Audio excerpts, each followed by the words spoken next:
जय श्री कृष्ण मित्रों, आज के गीता ज्ञान के इस भाग में हम जानेंगे आत्मा का असली स्वरूप क्या है, मृत्यु के बाद क्या होता है और कर्म कैसे हमारे जीवन को चलाता है। तो चलिए आरंभ करते हैं श्रीमद् भगवद गीता के दिव्य शब्दों के साथ।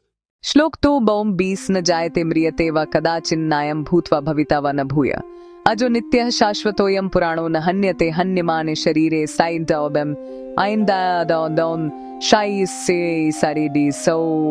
अर्थ, आत्मा कभी जन्म नहीं लेती और कभी मरती नहीं।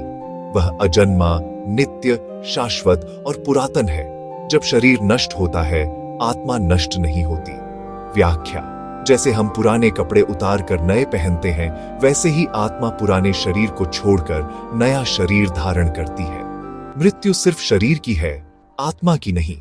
श्लोक 2:22 वासांसि जीर्णानि यथा विहाय नवानि गृह्णाति नरोपराणि तथा शरीराणि विहाय जीर्णान अन्यानि संयाति नवानि देहि एनबाबाइडिंग डे एंडेरंटो। अर्थ, जैसे मनुष्य पुराने वस्त्र त्याग कर नए वस्त्र धारण करता है, वैसे ही आत्मा पुराने शरीर को छोड़कर नया शरीर लेती है। सीख: हमें मृत्यु से डरना नहीं चाहिए, क्योंकि जो मरा नहीं जा सकता वो आत्मा है और वही मैं हूँ। कर्म का रहस्य, चैप्टर 3, कर्म योग। भगवान श्री कृष्ण कहते हैं, कर्मण्येवाधिकारस्ते मा फलेषु कदाचन मा कर्मफल हेतुर्भूर्मा ते संगोस्त्व कर्मणि शादात्। अर्थ, तुम्हारा अधिकार केवल कर्म करने में है, उसके फल पर नहीं। कर्म का फल परमात्मा पर छोड़ दो। व्याख्या: जो व्यक्ति कर्म तो करता है लेकिन फल की चिंता छोड़ देता है, वही सच्चा योगी है। फल की चिंता ही दुख का कारण बनती है। श्री कृष्ण का संदेश: जो हुआ अच्छा हुआ, जो हो रहा है अच्छा हो रहा है, जो होगा वह भी अच्छा ही होगा। यह वाक्य हमें सिखाता है कि जीवन में हर परिस्थिति किसी न किसी उद्देश्य से आती है।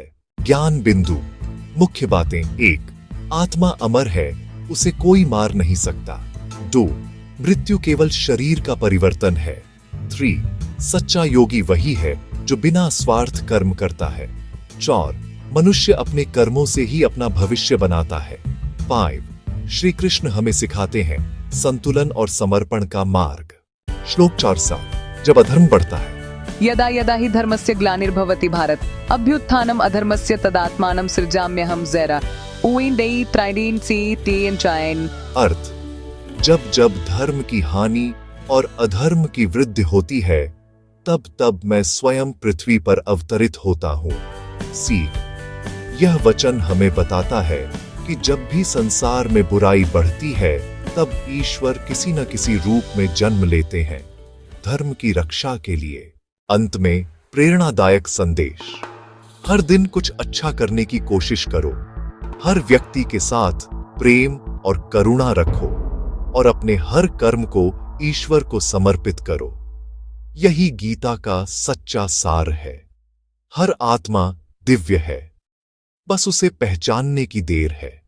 जय श्री कृष्ण।